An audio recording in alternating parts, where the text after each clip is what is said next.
Hi friends, welcome to our channel ಬದುಕಿನ ಖುಷಿ. ನಾನು ನಿಮ್ಮವರು ಮಾತಾಡ್ತಾ ಇರೋದು. ಇವತ್ತಿನ ದಿನ ಹೀರೆಕಾಯಿ ಉಪ್ಸಾಂಬಾರು, ಹಳ್ಳಿ ಸ್ಟೈಲ್ ಹೀರೆಕಾಯಿ ಉಪ್ಸಾಂಬಾರು ಮಾಡೋದು ಹೇಗೆ ಅಂತ ತೋರಿಸ್ಕೊಡ್ತಾ ಇದ್ದೀನಿ. ಸೊ ಹೀರೆಕಾಯಿ ಉಪ್ಸಾರು ಮಾಡೋದು ಹೇಗೆ ಅನ್ನೋದಕ್ಕಿಂತ ಮುಂಚೆ ನಾವು ಬೆನಿಫಿಟ್ಸ್ ಏನೇನಂತ ತಿಳ್ಕೊಳ್ಳೋಣ. ನಾವು ಡೈಲಿ ಎಲ್ಲ ಥರ ತರಕಾರಿಗಳನ್ನ ಯೂಸ್ ಮಾಡ್ತಿರ್ತೀವಿ, ಆದರೆ ಅದರಿಂದ ಒಂದೊಂದು ತರಕಾರಿಗೂ ಯಾವ್ಯಾವ ಥರ ಬೆನಿಫಿಟ್ಸ್ ಇದೆ ಅನ್ನೋದು ತಿಳ್ಕೊಬೇಕಲ್ವಾ. ಸೊ ಅದಕ್ಕೆ ಹೀರೆಕಾಯಿನ ತೊಗೊಂಡಿದ್ದೀವಲ್ವ, ಹೀರೆಕಾಯಿಂದ ಏನು ಬೆನಿಫಿಟ್ಟು. ಸೊ ಹೀರೆಕಾಯಿಂದ ಏನು ಬೆನಿಫಿಟ್ ಅಂತಂದರೆ, ಫಸ್ಟು ನಮಗೆ ಡೈಜೆಷನ್ಗೆ ತುಂಬ ಹೆಲ್ಪ್ ಮಾಡುತ್ತೆ. ಪ್ಲಸ್ ಡಯಟ್ ಮಾಡೋರಿಗಂತೂ ತುಂಬ ಯೂಸ್ಫುಲ್ ಇದೆ. ಮತ್ತು ಇದರಲ್ಲಿ ತುಂಬ ಅತಿಯಾಗಿ ನಾರಿನಂಶ ಇರೋದ್ರಿಂದ ತುಂಬ ಹೆಲ್ಪ್ ಆಗುತ್ತೆ ನಮ್ಮ ಬಾಡಿಗೆ. ಮತ್ತು ಇದರಲ್ಲಿ ಐರನ್ ಕಂಟೆಂಟ್ ಇದೆ, ಹ್ಯುಮಿನಿಟಿ ಬೂಸ್ಟರ್ ಆಗುತ್ತೆ. ಪ್ಲಸ್ಸು ನಮ್ಮ ಬಾಡಿಲಿ ಏನೇ ಟಾಕ್ಸಿನ್ಗಳಿದ್ರೂ ಅದು ಕ್ಲಿಯರ್ ಆಗುತ್ತೆ. ಪ್ಲಸ್ ಸ್ಕಿನ್ಗೆ ತುಂಬ ಹೆಲ್ಪ್ ಆಗುತ್ತೆ. ಆ್ಯಂಡ್ ಯಾರಿಗಾದ್ರು ಕಾನ್ಸ್ಟಿಪೇಷನ್ಸು ಪ್ರಾಬ್ಲಮ್ಗಳಿದ್ರೂ ಕೂಡ ತುಂಬ ಕ್ಲಿಯರ್ ಆಗುತ್ತೆ. ಈ ಥರ ಎಲ್ಲ ಬೆನಿಫಿಟ್ಸ್ಗಳು ಸಿಗುತ್ತೆ. ಸೊ ಒಂದು ತರಕಾರಿಯಿಂದ ಇಷ್ಟೆಲ್ಲ ಬೆನಿಫಿಟ್ಸ್ ಸಿಗುತ್ತೆ ಅಂತಂದರೆ ಯಾಕೆ ನಾವು ಯೂಸ್ ಮಾಡಬಾರ್ದು. ನಾವು ಡೈಲಿ ನಮ್ಮ ಅಡುಗೆಗಳಲ್ಲಿ ಪ್ರತಿಯೊಂದಕ್ಕೂ ಯೂಸ್ ಮಾಡೋದ್ರಿಂದ ತುಂಬ ಬೆನಿಫಿಟ್ ಇದೆ. ಸೊ ಇನ್ನೊಂದು ಹೀರೆಕಾಯಿ ಇದೆ ಅಂತ ಅಂದ್ರೂ, ಹೀರೆಕಾಯಿ ತುಂಬ ವೆರೈಟಿ ಮಾಡ್ಬೋದು. ಸಾಂಬಾರು ಇರ್ಬೋದು, ಹೀರೆಕಾಯಿ ತೊಕ್ಕು ಅಂತ ಮಾಡ್ತಾರೆ ಅದಿರ್ಬೋದು, ಚಟ್ನಿ ಇರ್ಬೋದು, ಪಲ್ಯಗಳಿರ್ಬೋದು, ತುಂಬ ವೆರೈಟಿ. ಆ್ಯಂಡ್ ಬಜ್ಜಿಗಳಿಗೆ ಯೂಸ್ ಮಾಡ್ತಾರೆ. ಸ್ಪೈಸಿ ಆಗಬೇಕಂತಂದರೆ ಅಥವಾ ಬಿಸಿ ಬಿಸಿಗೆ ನಾವು ಏನೋ ಬಾಯಿ ರುಚಿಗೆ ಅಂತ ತಿನ್ನಬೇಕು ಅಂದರೆ ಹೀರೆಕಾಯಿ ಯೂಸ್ ಮಾಡ್ತೀವಿ. ಹೀರೆಕಾಯಿ ಇರ್ಬೋದು, ಬಾಳೆಕಾಯಿ ಎಲ್ಲ ಥರನೂ ಯೂಸ್ ಮಾಡ್ತೀವಿ. ಅದರಲ್ಲಿ ಹೀರೆಕಾಯಿನೂ ಕೂಡ ತುಂಬ ಚೆನ್ನಾಗಿರುತ್ತೆ. ಒಂದ್ಸಲ ನಾವು ಬಳಸುವಂಥ ಹೀರೆಕಾಯಿಯಿಂದ ಏನೇನು ಬೆನಿಫಿಟ್ ಇದೆ ಅಂತ ತಿಳ್ಕೊಂಡ್ವಿ. ಬನ್ನಿ ಇವಾಗ ಉಪ್ಸಾರು ಮಾಡೋದು ಹೇಗೆ ಅಂತ ತಿಳ್ಕೊಳ್ಳೋಣ. ಇಂಗ್ರೀಡಿಯೆಂಟ್ಸ್ ಏನೇನು ಬೇಕು ಅಂತ ತಿಳ್ಕೊಳ್ಳೋಣ. ಮೊದಲನಾಗಿ ಒಂದು ದಪ್ಪದ ಹೀರೆಕಾಯಿ ತೊಗೊಂಡಿದ್ದೀನಿ, ಒಂದು ಕಪ್ಪು ಬೇಳೆ ತೊಗೊಂಡಿದ್ದೀನಿ, ಒಂದು ಟೊಮೆಟೊ ತೊಗೊಂಡಿದ್ದೀನಿ. ಮತ್ತು ಖಾರಕ್ಕೆ ಅಂತ ಬಂದರೆ 5ರಿಂದ 6 ಒಣಮೆಣ್ಸಿನ್ಕಾಯಿ, ಮತ್ತು ಜೀರಿಗೆ, ಮೆಣಸು, ಸ್ವಲ್ಪ ಹುಣಸೆಹಣ್ಣು, ಮತ್ತು ಕೊತ್ತಂಬರಿ ಸೊಪ್ಪು, ಕಾಯಿ ತುರಿ ಬಂದು ಒಗ್ಗರಣೆಗೆ ತೊಗೊಂಡಿರೋದು. ಸ್ವಲ್ಪ ಖಾರಕ್ಕೆ ಹಾಕೋಬೋದು. ಒಗ್ಗರಣೆಗೆ ಎಣ್ಣೆ, ಸಾಸಿವೆ, ಈರುಳ್ಳಿ, ಕರಿಬೇವು ತೊಗೊಂಡಿದ್ದೀನಿ.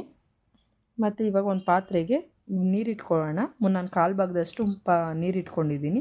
ಸ್ವಲ್ಪ ಇನ್ನೂ ಬೇಗ ನೀರು ಕುದೀಲಿ ಅನ್ನೋದಕ್ಕೋಸ್ಕರ ನಾನು ಒಂದು ಕ್ಯಾಪ್ ಮುಚ್ಚುತ್ತಾ ಇದ್ದೀನಿ. ಓಕೆನಾ. ಇದು ಒಗ್ಗರಣೆ ಒಣಮೆಣ್ಸಿನ್ಕಾಯಿ. ಇವಾಗ ಒಂದು ಪ್ಯಾನ್ಗೆ ಸ್ವಲ್ಪ ಎಣ್ಣೆ ಹಾಕ್ಕೊಂಡು ಮೆಣಸಿನ್ಕಾಯಿ ತೊಗೊಂಡಿದ್ವಲ್ಲ, ಒಣಮೆಣ್ಸಿನ್ಕಾಯಿನ ಅದನ್ನು ಹುರ್ಕೊಳ್ಳೋಣ. ಒಂದು ಸ್ವಲ್ಪ ಎಣ್ಣೆ ಹಾಕ್ಕೊಳ್ಳೋಣ. ಎಣ್ಣೆ ಹಾಕ್ಕೊಂಡು ಹುರ್ಕೊಂಡ್ರೆ ಘಾಟ್ ಇರಲ್ಲ ಅನ್ನೋದಕ್ಕೋಸ್ಕರ ಹುರಿಯೋದು. ಮತ್ತು ಸ್ವಲ್ಪ ಇನ್ನೂ ಬೇಗ ಫ್ರೈ ಆಗುತ್ತೆ ಅನ್ನೋ ಇಂಟೆನ್ಷನ್ಗೆ ಒಣಮೆಣ್ಸಿನ್ಕಾಯಿ ಹುರಿತೆ. ಮತ್ತು ಒಂದು ಮಿಕ್ಸಿ ಜಾರಿಗೆ ಈ ಎಣ್ಣೆಲಿ ಹುರ್ಕೊಂಡಿರೋಂಥ ಮೆಣ್ಸಿನ್ಕಾಯಿನ ಹಾಕ್ಕೊಳ್ಳೋಣ. ಮತ್ತು ಮಿಕ್ಸಿ ಮಾಡಬೇಕು. ಇವಾಗ ಖಾರಕ್ಕೆ ಏನೇನು ಬೇಕು ಅಂತ ಹೇಳ್ತೀನಿ. ಸ್ವಲ್ಪ ಅಂದರೆ ಇವಾಗ ಮೆಣಸಿನ್ಕಾಯಿ, ಬೆಳ್ಳುಳ್ಳಿ, ಕೊತ್ತಂಬರಿ ಸೊಪ್ಪು, ಮತ್ತು ಕೊತ್ತಂಬರಿ ಸೊಪ್ಪು ಹಾಕ್ಕೊಂಡ್ಮೇಲೆ ಸ್ವಲ್ಪ ಹುಣಸೆಹಣ್ಣು, ಮೆಣಸು, ಜೀರಿಗೆ ಹಾಕೋಣ. ಒಂದೇ ಸ್ವಲ್ಪ ಕಾಯಿ ತುರಿ. ಮತ್ತು ಈ ಕಡೆ ಒಂದು ಪಾತ್ರೆಗೆ ಇವಾಗ ನೀರು ಇಟ್ಟಿದ್ವಲ್ವ, ಅದಕ್ಕೆ ನೀರು ಚೆನ್ನಾಗಿ ಕುದಿ ಬಂದಿದೆ. ಬೇಳೆ ಹಾಕೋಣ ಇವಾಗ. ಸೊ ನೀರು ಕುದಿಯೋದ್ರಿಂದ ಬೇಳೆ ಬೇಗ ಬೇಯುತ್ತೆ. ಪ್ಲಸ್ಸು 1 ಸ್ಪೂನ್ ಅಷ್ಟು ಸಾಲ್ಟ್ ಹಾಕೋದ್ರಿಂದ ಇನ್ನೂ ಬೇಗ ಬೇಳೆ ಬೇಯುತ್ತೆ. ಚೆನ್ನಾಗಿ ಎಲ್ಲದಕ್ಕೂ ಉಪ್ಪು ಹಿಡ್ಕೊಳ್ಳುತ್ತೆ ಅನ್ನೋ ಇಂಟೆನ್ಷನ್ಗೆ ಸಾಲ್ಟ್ ಹಾಕ್ತಿರೋದು. ಸೊ ಬೇಳೆ ಮುಚ್ಚಿದ ಬೇಗ ಬೇಯಿಸಿದ್ರೆ ಇನ್ನೂ ಬೇಗ ಬೇಯುತ್ತೆ. ಇವಾಗ ನೋಡೋಣ ಬನ್ನಿ. ಬೇಳೆ ಬೆಂದಿದೆ, ಚೆನ್ನಾಗಿ ಕುದೀತಿದೆ ನೋಡಿ ಯಾವ ಥರ ಇದು ಆಗಿದೆ ಅಂತ ನೋಡಿ. ಅರ್ಧ ಬೆಂದಿದೆ. ಸೊ ನಾವು ಹೀರೆಕಾಯಿ ಹಾಕ್ಕೊಳ್ಬೇಕಂತಂದರೆ ಹೀರೆಕಾಯಿ ಮುಂಚೆ ಹಾಕ್ಕೊಂಡ್ರೆ ಬೇಗ ಬೆಂದೋಗುತ್ತೆ. ಸೊ ಅದಕ್ಕೋಸ್ಕರ ಹೀರೆಕಾಯಿ ಹಾಕಬೇಕಂದ್ರೆ ಬೇಳೆ ಅರ್ಧ ಬೆಂದಿರಬೇಕು. ಆವಾಗ ನೋಡಿಕೊಂಡು ಹಾಕ್ಕೊಂಡ್ರೆ ಬೇಳೆ ಇನ್ನೂ ಚೆನ್ನಾಗಿ ಹರಳುತ್ತೆ. ಆವಾಗ ಹೀರೆಕಾಯಿನೂ ಬೇಗ ಬೇಯುತ್ತೆ. ನಮಗೊಂದು ಕನ್ಸಿಸ್ಟೆನ್ಸಿ ನೋಡ್ಕೊಳ್ಬೇಕು ಹೇಗೆ ಇರುತ್ತೆ ಏನು ಅನ್ನೋದು. ನಾನಿವಾಗ ಹೀರೆಕಾಯಿ ಹಾಕ್ಕೊಳ್ತಾ ಇದ್ದೀನಿ.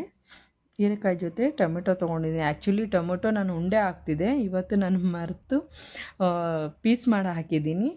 ನೀವು ಬೇಕಾದರೆ ಉಂಡೆನೇ ಹಾಕ್ಕೊಳ್ಬೋದು, ಇಲ್ಲ ಒಂದು ಎರಡು ಭಾಗ ಮಾಡಿ ಆದರೂ ಹಾಕ್ಕೊಳ್ಬೋದು. ಟೊಮೆಟೊನ ರುಬ್ಬೋದಕ್ಕೆ ಖಾರಕ್ಕೆ ಅಂತ ತೊಗೊಳ್ಳೋದು.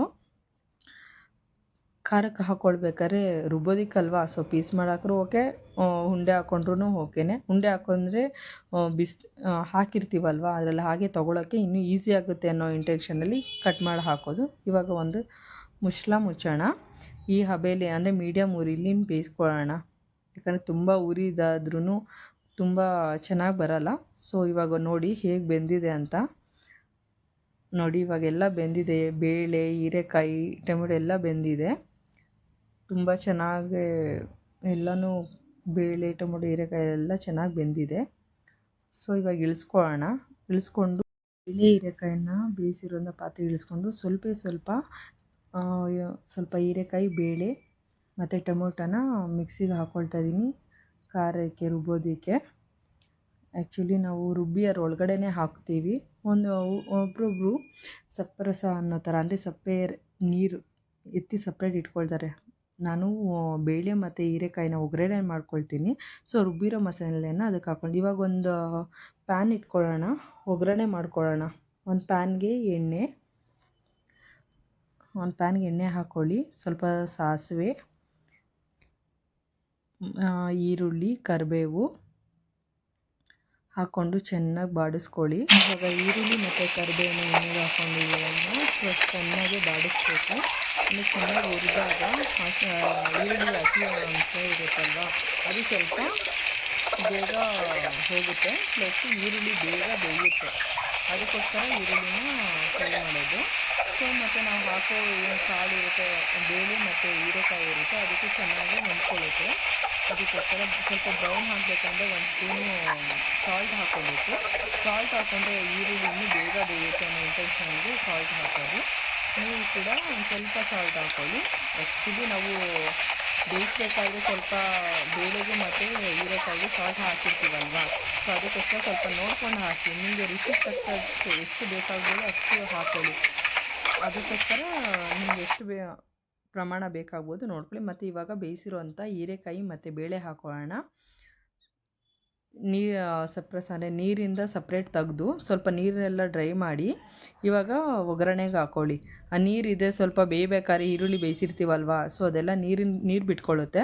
ಸ್ವಲ್ಪ ಇನ್ನೂ ಡ್ರೈ ಆಗೋದೆ, ಒಗ್ಗರಣೆ ಮಾಡಬೇಕಾದ್ರೆ ಡ್ರೈ ಆದ್ರೇ ಚೆಂದ. ನೀರಿನ ಅಂಶ ಇದೆ ಅದು ಅಷ್ಟು ಚೆನ್ನಾಗಲ್ಲ, ಮುದ್ದೆ ಥರ ಆಗುತ್ತೆ. ಇವಾಗ ನೋಡಿ ಸ್ವಲ್ಪ ಬಿಡಿಯಾಗಿ ಚೆನ್ನಾಗಾಗಿದೆ. ಇವಾಗ ಕಾಯಿ ತುರಿ ಹಾಕೋಣ. ಆಗಿದೆ ಪಲ್ಯ. ಕಾಯಿ ತುರಿ ಹಾಕೊಂಡು ಒಂದು 2 ಮಿನಿಟ್ಸ್ ಫ್ರೈ ಮಾಡ್ಕೊಳ್ಳೋಣ. ಕಾಯಿ ತುರಿ ಹಾಕೋದ್ರಿಂದ ಏನಾರ ಆಯಿಲ್ ಎಕ್ಸೆಸ್ ಆಗಿದ್ದರೆ ಅಥವಾ ನೀರಿನ ಅಂಶ ಇದ್ದರೆ ಸ್ವಲ್ಪ ಕಾಯಿ ತುರಿ ಎಳ್ಕೊಳ್ಳುತ್ತೆ, ಮೀನ್ಸ್ ಅಬ್ಸರ್ವ್ ಮಾಡ್ಕೊಳ್ಳುತ್ತೆ. ನೋಡಿ ಇವಾಗ ಸಪ್ರಸಾಗೆ ನಾವು ರುಬ್ಬಿರೋ ಅಂಥ ಖಾರ ಹಾಕ್ಕೊಳ್ತಾ ಇದ್ದೀವಿ. ನೋಡಿ ಈ ಥರ ಒಬ್ಬೊಬ್ಬರು ಸಪ್ರೇಟ್ ಖಾರ ಇಟ್ಕೊಳ್ತಾರೆ, ಅಂದರೆ ಖಾರ ಜಾಸ್ತಿ ಇಷ್ಟಪಡದೇ ಇರೋರು ಸಪ್ರಸ ಹಾಕ್ಕೊಳ್ತಾರೆ, ಸ್ವಲ್ಪ ಖಾರ ಹಾಕ್ಕೊಂಡು ತಿಂತಾರೆ. ಬಟ್ ಈ ಥರ ಹಾಕ್ಕೊಂಡ್ರೆ ಎಲ್ಲ ಒಂದೇ ಪ್ರಮಾಣದಲ್ಲಿ ಇರುತ್ತೆ ಖಾರ ಅನ್ನೋ ಇಂಟೆನ್ಷನ್ಗೆ. ಆ್ಯಕ್ಚುಲಿ ನಮ್ಮ ಮನೇಲಿ ಸ್ವಲ್ಪ ಖಾರ ಜಾಸ್ತಿ ತಿಂತೀವಿ, ನಾವು ಸ್ಪೈಸಿಯಾಗಿ ಇಷ್ಟಪಡ್ತೀವಿ. ಯಾರಿಗೆ ಖಾರ ಕಮ್ಮಿ ಬೇಕು, ಮೆಣಸಿನ್ಕಾಯಿ ಸ್ವಲ್ಪ ಕಮ್ಮಿ ಹಾಕ್ಕೊಳ್ಳಿ. ಆವಾಗ ಮೆಣಸಿನ್ಕಾಯಿ ಅಥವಾ ಮೆಣಸದು ಕಮ್ಮಿ ಹಾಕ್ಕೊಂಡ್ರೆ ಖಾರ ಕನ್ಸಿಸ್ಟೆನ್ಸಿ ಚೆನ್ನಾಗಿ ಬರುತ್ತೆ. ನೋಡಿ ಈ ಕನ್ಸಿಸ್ಟೆನ್ಸಿ ಮಾಡಿದ್ದೀನಿ ನಾನು. ಇದು ನಾನು ಮಾಡೋವಂಥ ರೀತಿ. ನಿಮಗೂ ನೀವು ಈ ಥರ ಉಪ್ಸಾರಲ್ಲಿ ಬೇರೆ ವೆರೈಟಿ ಮಾಡ್ತೀನಿ ಅಂದರೆ ನನಗೂ ತಿಳಿಸ್ಕೊಡಿ, ನಾನು ಕಲ್ತ್ಕೊತೀನಿ. ಆ್ಯಂಡ್ ನಮ್ಮದು ಉಪ್ಸಾರದ್ದು ಹೇಗಿತ್ತು, ಹೀರೆಕಾಯಿ ಉಪ್ಸಾರು ಹೇಗಿತ್ತು ಅನ್ನೋದು ಯಾವ ಥರ ಹೀರೆಕಾಯಿ ಉಪ್ಸಾರು ಮಾಡ್ತೀರಾ ಅನ್ನೋದನ್ನ ನನಗೆ ಕಮೆಂಟ್ ಬಾಕ್ಸಲ್ಲಿ ಮೆಸೇಜ್ ಮಾಡಿ. ಪ್ಲಸ್ ನನಗೆ ನಮ್ಮ ತಾಯಿ ಹೇಳ್ಕೊಟ್ಟಿದ್ದು ಈ ಥರ ರೀತಿ.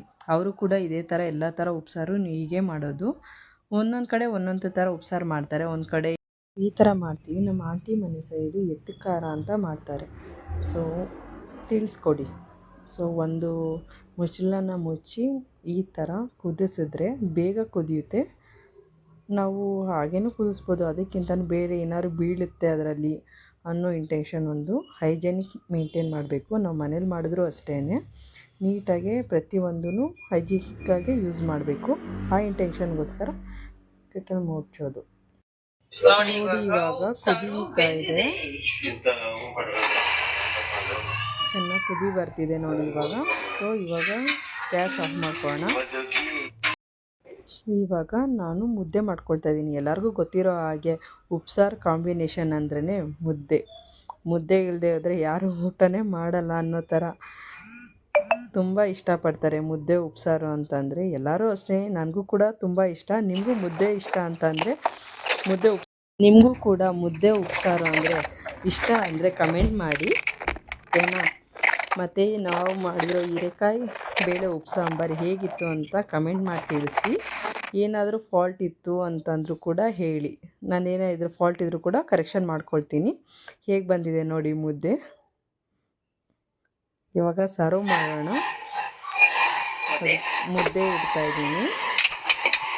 ಇವಾಗ ನಾವು ಬೇಯಿಸಿರೋವಂಥ ಉಪ್ಸಾರು, ಸ್ವಲ್ಪ ಪಲ್ಯ ನೋಡಿ ಹೇಗೆ ಕಾಣ್ತಿದೆ ಅಂತ. ಮುದ್ದೆ, ಉಪ್ಸಾರು, ಹೀರೆಕಾಯಿ ಸೂಪರ್ ಅಲ್ವಾ? ಒಂದು ಸಲ ಟ್ರೈ ಮಾಡಿ ನೋಡಿ ಮನೆಯಲ್ಲಿ ಹೇಗಿತ್ತು, ಹೇಗೆ ಬಂದಿದೆ ನೀವು ಮಾಡಿದ್ಮೇಲೆ ಅಂತ ಕಮೆಂಟ್ ಬಾಕ್ಸಲ್ಲಿ ಮೆಸೇಜ್ ಮಾಡಿ, ಓಕೆನಾ? ಹೀರೆಕಾಯಿ ಬೇಳೆ ಉಪ್ಸಾರು ಮಾಡೋದು ಹೇಗೆ ಅಂತ ತಿಳ್ಕೊಂಡ್ರಿ. ಸೊ ಇದೇ ಖುಷಿಗೆ ನಾನೊಂದು ಲೈನ್ ಹೇಳಬೇಕು ಅಂತ ಅನ್ಕೊತಾ ಇದ್ದೀನಿ. ಅದೇನೆಂದರೆ, ಅತ್ಯಂತ ಬಡವರು ಕೂಡ ಧರಿಸಬಹುದಾದಂಥ ಆಭರಣ ಅಂದರೆ ನಗು. ನಗುತ್ತಾ ಇರಿ, ನಗಿಸುತ್ತಾ ಇರಿ. ಥ್ಯಾಂಕ್ ಯು ಫಾರ್ ವಾಚಿಂಗ್ ಬದುಕಿನ ಖುಷಿ. Please like and share and subscribe to our channel. Thank you.